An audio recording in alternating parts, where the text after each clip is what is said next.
All right, good morning, Ms. Rink. Hi, good morning. Loved the lesson yesterday, so we're going to take some time to talk about it. And first question is overall, how do you think the lesson went and why? Well, I think it went pretty well.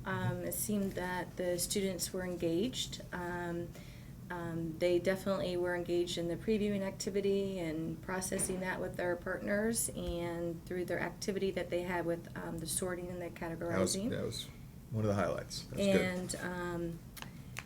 based on the review of the scale that we did at the end of the lesson, it seemed that almost everybody had some growth. It seemed almost all the students, maybe except for like 3 students, actually jumped up on their scale. Nice. So I would say that it went well. Good, good. All right, so what I'd like to do is I would like to take you through each element that I rated and talk about those elements. Before I do that, I want to have a larger question, again, connecting this year's evaluation to more of that growth mindset. Because remember, when we met during the pre, I told you that things are a little different than last year. I mean, I remember last year when I went in, I think I rated you on, 22 or 23 elements, and I really wasn't even sure what design question you were in, and we kind of talked about it in the post-conference, but this one, I hope you felt like it was a lot more focused on you telling me what you were going to do, and then me being able to provide you meaningful feedback, because we kind of categorized those dominant elements and your deliberate practice element that we were going to be looking for. And when we talk about these elements, I'm really going to be speaking in terms of 2 things.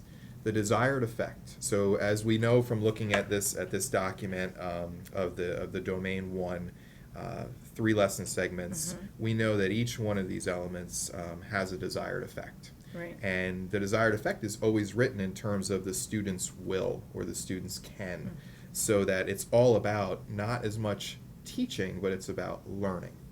So when I talk about why I rated you where I did, I'm always going to speak in terms of, did the strategy you used in the category of element that you used, did it reach the desired effect? And did you, this is the second part of this equation, did you monitor to make sure the desired effects was reached? And the more monitoring we do, the more we ensure that learning actually takes place. Okay? And before we start that, I want to kind of re-talk about these levels and how these levels kind of go into the rating. Okay. So I brought a copy, I have it on my computer, of the protocol that you're aware of. It's on Office of Professional Development's Marzano site, has all of these protocols there for you to review, and I know you can download this from my observation as well. So when I go in and I rate on my computer, I am looking at this protocol for each of those elements that we predetermined I'd look at, and then the other elements I see. So when we look at this document, we see there's some teacher evidence of the element, there's some student evidence of the element, and then really what I want to look at is this scale. So when I finish by scripting all the information within that element, I have to make an evaluation on where I believe you are. Not using would be strategy was called for but not exhibited. Now, I would never rate you as not using unless we had a conversation about, that element was needed here, why didn't you use it? Because you may tell me something like, I purposely didn't do that because I did it yesterday, or I was planning on doing that, but I'm going to do it tomorrow. Whereas or if you said, I wasn't going to use that element, then we could potentially be talking about it not using. Then we have beginning, where you're making an attempt to use an element, but there's missing parts. There could be more there that would need to get it to that developing range.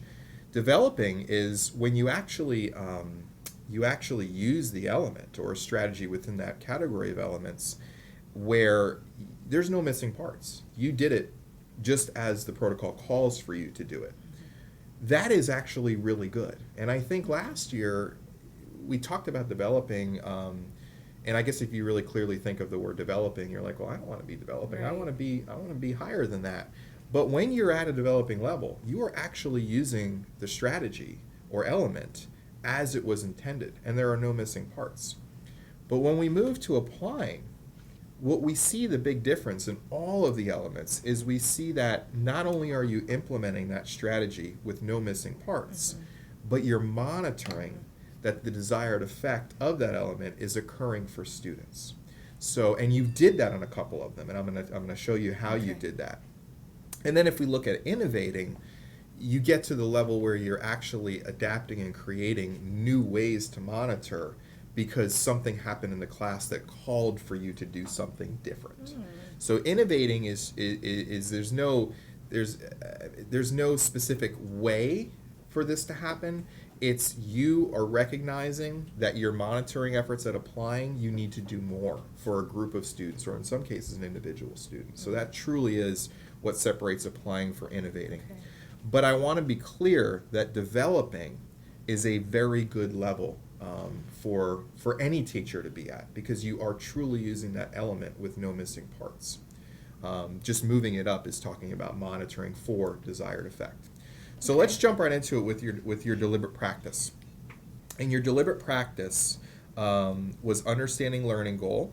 So let's look at it in two ways. So the DQ1, communicating learning goals, you chose number 1, providing clear learning goals and scales. And then if we look at the desired effect, student understand the learning goal and the levels of performance in relation to the scale. So when did you bring that artifact for me? Yes. Your notebook. Yes. Okay. Here's the student So let's look at it real notebook. quick.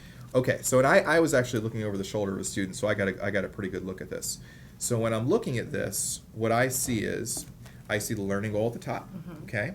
I see a place for students to write down any of the other information that they want to write about that, and then I see your scale. Yes. And I see a place for students to mark where they are and to actually write in dates that they achieved that level. Now that gives you, I didn't see this yesterday, but that gives you an opportunity to also celebrate success with them, because you can then go in and say, okay, look at the jump you made, whether individual or as a class. So when I look at this, in addition to this, and at the end of class, you asked the students to rate themselves, and I saw all the students were doing that, and I saw you walking around to ensure that they do that. But in addition to that, because if you just did that, it's okay, it's certainly developing. But what you did is you then formatively assessed them at the end of the class with that ticket out the door. And that ticket out the door was truly seeing that they achieved the learning goal that you had for that day. Yes. So with that information, I need to ask you a question. And then I'm going to give you my final decision on this level. Okay. When you assess that ticket out the door, did you note any students that did not achieve the level that they may have rated themselves? There were a couple, based on the responses that they had to the questions, there were a couple that I noticed really weren't hitting on that actual connection with their learning and the learning goal. Okay. What's your follow-up plan? Well, I wanted to have a conversation with those students, to meet with them, and to see, really try to narrow down and hone in on what particular strategy or what particular concept that they didn't get, and then try to do some type of reteaching, maybe working on some of the vocabulary a little bit more, and then really looking at some more analysis with particular characteristics. Perfect. Okay. So what I'm going to rate you at in understanding learning goal and the levels of performance is I'm actually going to rate you as applying on that. And the reason I'm going to rate you at applying is because not only do you have a clear learning goal posted in the room, you have a clear learning goal written here, and you have a scale that corresponds with that learning goal. In addition to that, and this is where we're going to talk about number 2, knowing the levels and can describe them, I'm actually going to rate you as applying for that as well, because these two really do go hand in hand.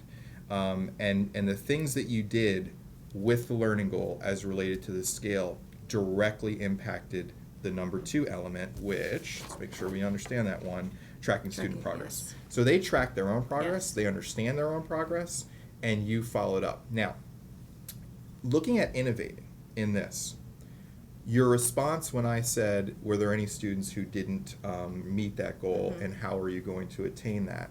What I want to hear from you is a specific way that you've pre-planned for those students who, because when you have a classroom of 22, all right, let's say, basic response to intervention training tells us that I know that probably 4 to 5 students in the class of 20 are not going to reach my desired effect. So having a pre-planned intervention technique to be given the next day is going to get you that innovating, and you're almost there because you started to verbalize, I'm going to probably do some vocabulary work, I'm going to probably have a conversation with them. What I need to hear is, I'm specifically planned for the event that some of my students would not reach that learning goal, and therefore tomorrow I'm going to do this, this, have it ready. and this. Got See it. what I'm saying? Yes. Because when we do that, we intervene instead of remediate. Remediation is a way, but we know once we're in the cycle of remediation, it's almost too late. Yeah. So I want to hear a specific intervention, because that's showing, as our protocol says, that you're adapting and creating new strategies for unique student needs, and you're right there. You've set up the condition to reach that desired effect, and now I just need to have a more clear response for when those students to get it. I think that's definitely easy to do. Yeah. Perfect. Thank Okay. you. So we've got applying for element number 1, we have applying for element 2. And since that was a deliberate practice goal, and last year you had rated yourself, I believe as beginning. I think we had you as beginning because you were using the generic scales. So it was there, but it had missing parts. So in literally 1 year, you've moved to applying. That's quite an accomplishment. So your work with Mr. Astley definitely helped out quite a bit. Okay, the next element I want to talk about is element number 4. And if we look at element number 4, it's under DQ6, establishing rules and procedures. And when I look at my protocol, it says teacher involves students in designing classroom routines. Teacher uses classroom meetings to review and process rules and procedures. Teacher reminds students of rules and procedures. Students ask students to restate or explain rules and procedures. Teacher provide cues and signals. And then we look at student evidence. This is the one that I really want to focus on with you, is students follow clear routines during class, and there's an orderly pace to the class. And for this one, even though this wasn't a dominant element, we still talked about this in our pre-conference, and I did have plenty of information to actually score this one. And the reason I scored it really was about, there were 2 instances in this lesson where you transitioned from you leading the discussion to students processing and students turning and talking. And that really came in, which would be element number 7, organized students interact with new knowledge. It was overwhelmingly obvious to me that students talking, whether processing, whether they were deepening, whether they were reflecting or elaborating, is not new to these students. When you gave them the prompt or the question or the activity with the strips, they engaged in that activity with no downtime. I mean, it was just, they were on it. You then transitioned from the teacher leading the discussion at the front of the room to the facilitator of the group work. So when I think about getting to that applying and innovating level, and I think about how a teacher monitors the desired effect of this particular element, it is by being an active participant in their conversations. I heard you engaging in conversation with students. I heard you redirecting students. I heard you actually telling one of the groups to remember what our rules are for courteous turn and talk. When one of the students kind of challenged the other student with what they said, you said, remember, we respect values and we respect opinions in here. And I actually heard you, kind of redirecting a group that was clearly moving in the wrong direction, and you just adapted that that task to what we were doing. So for DQ6 element 4, I actually gave you an innovating. Oh, wow. Yeah, because if we look at this domain 1 as truly involving routine events and enacted on the spot, those 2 set up the conditions for the lesson segments addressing content. Right. And had you not had such a highly established classroom routines in that classroom, I don't think DQ2 and the elements that you used in DQ2 would have been as effective. I mean, just looking at your processing of new information, had you not clearly established what it meant to be in a group situation and how to talk and not use some skills as a facilitator to redirect those conversations, none of those would have been as effective, and the desired effect would have been met. So that's pretty important. yeah, you can't do DQ2 without DQ6. Right. You have to be able to have those things. So I'm not giving you an innovating there. You earned an innovating there. Well, that's really good to hear, because I do take time in my planning to really think about, how I want to group my kids, when they process information, how I want to organize them together.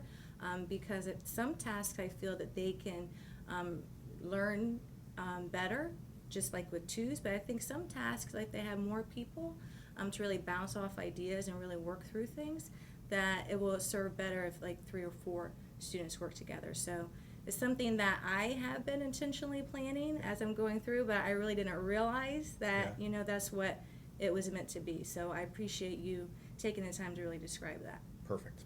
Good. The next one I want to talk about is element 28, which is maintaining a lively pace. And again, it wasn't one that we talked about as being a dominant element. It wasn't one that we really spent a whole lot of time on. But when we talk about DQ5, we talk about engaging students. And I did ask you a question about engaging students. Mm-hmm. And if I recall right, you did mention to me something about transitions. Yes. And the reason I'm going from DQ6 number 4 to DQ5 number 28 is because in this case I believe they went hand in hand.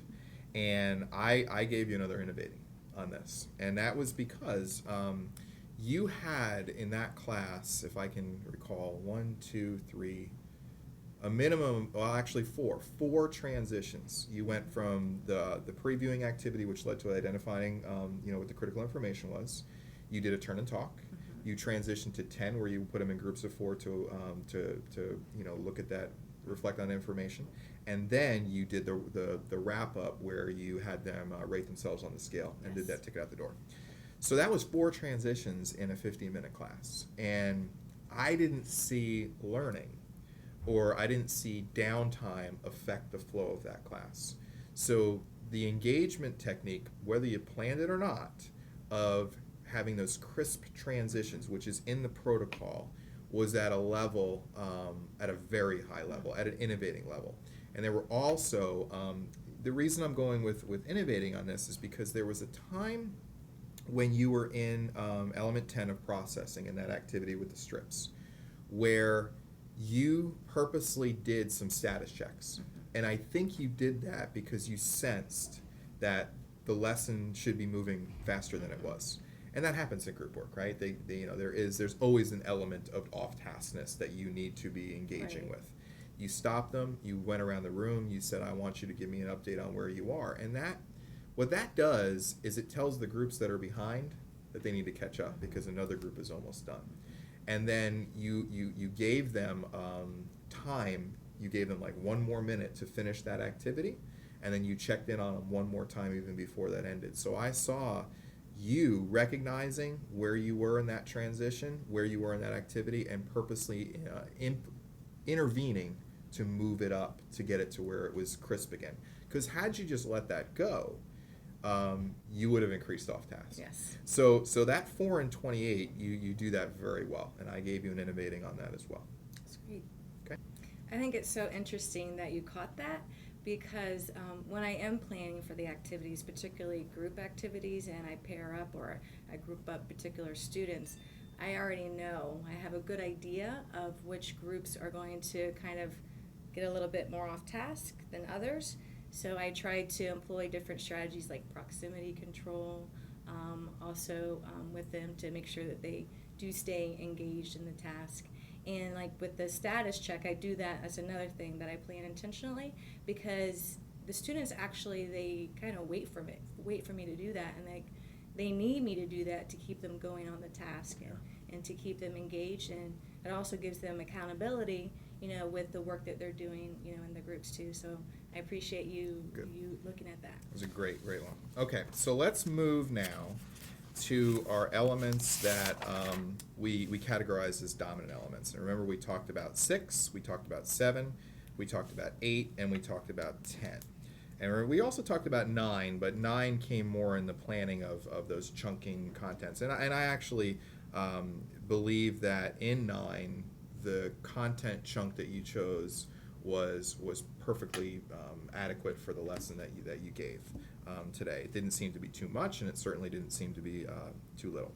So when we go through these, there is an underlying theme that I want to keep bringing back. And remember, we talked about the way that we really start to score these elements is we score them based on desired effect, and we score them based on monitoring of that desired effect.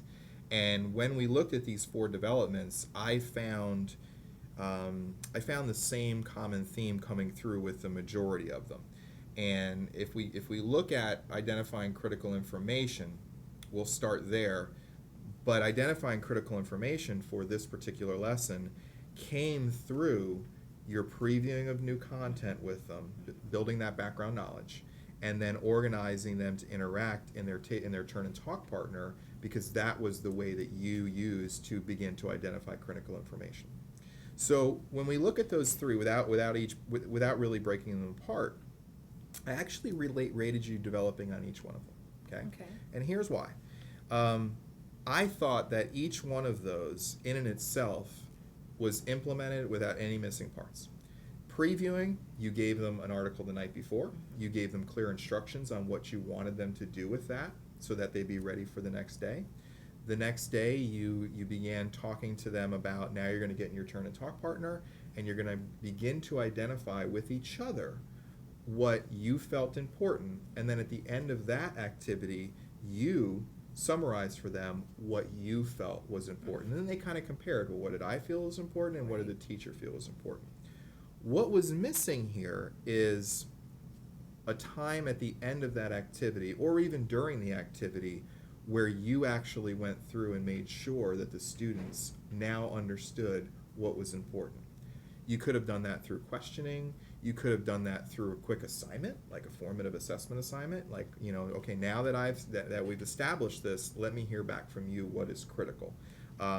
So the activity in itself was really good. I mean, I think the majority of those students probably walked out of there understanding, but I'm not sure I'm 100% sure. Right. Because I didn't see the monitoring of the desired effect of each one of those strategies you were using with this. Does that make sense? Yes. So thinking about that, what do you think you could have done? If we look at growth, maybe the Right. next time I come in and if we're looking at these same elements, what could you have done? Well, I could have probably done a quick formative assessment. Maybe have some shared out responses with the whole class. Yeah. To get a good gauge on, if they're really getting it or understanding it. Yeah, I think that would have been perfect, and it probably wouldn't have taken that much longer. No. Because then in moving into processing of new information, like as you move through this cycle, those first 3 elements that you highlighted were led by you. Even the group work was led by you. Like there was you told them what to do, and you knew what you needed to get from them.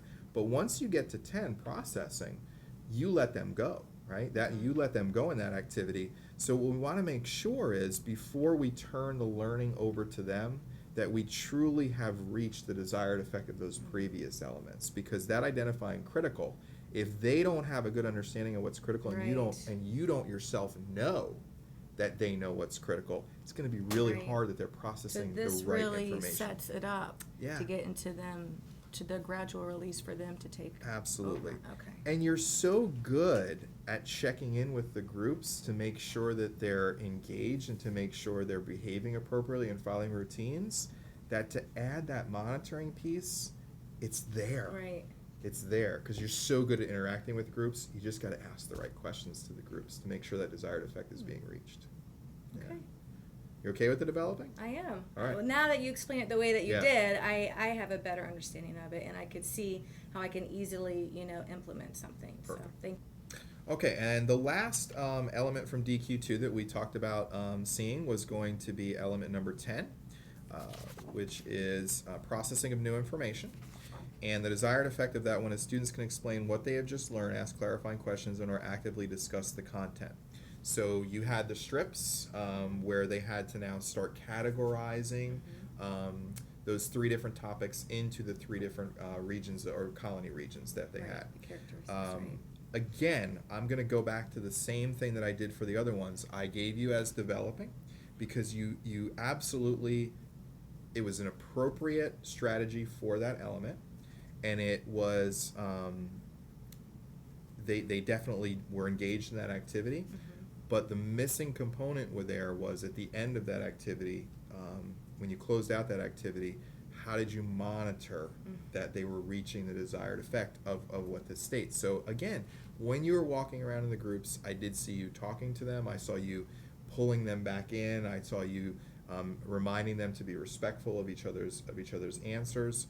But there were some opportunities there for you to monitor that they were actually categorizing correctly and putting those things in those places that they wanted to. So again, when we look at developing, the strategy is being implemented correctly. All we need to work on in future plans is how do I monitor that this strategy is reaching the desired effect that I want it to. Okay. So as we kind of close with our discussions of that, how did your reflection after the lesson, or some of the things we talked about it, how will it inform changes to your instructional planning or plan going forward? Like, is there something you would have done different? Yeah, I was thinking about it, and for that processing activity, I mean, the kids were, interacting, and they were moving their strips of paper around and categorizing, and I think also going back on what you just said about the monitoring piece of that, I think I was more focused on just making sure that they're attending to the task rather than actually looking at, what they were doing. So I think now that that's more conscious to me, I can, start doing that. But then seeing how they just had it on strips, I think I neglected actually having them record that, I actually now created a graphic organizer that I think that we can go ahead and go back on, and they can write in the characteristics that they categorized on this graphic organizer, and then put this in their academic notebook as another artifact for them when they go back to study for the final assessment.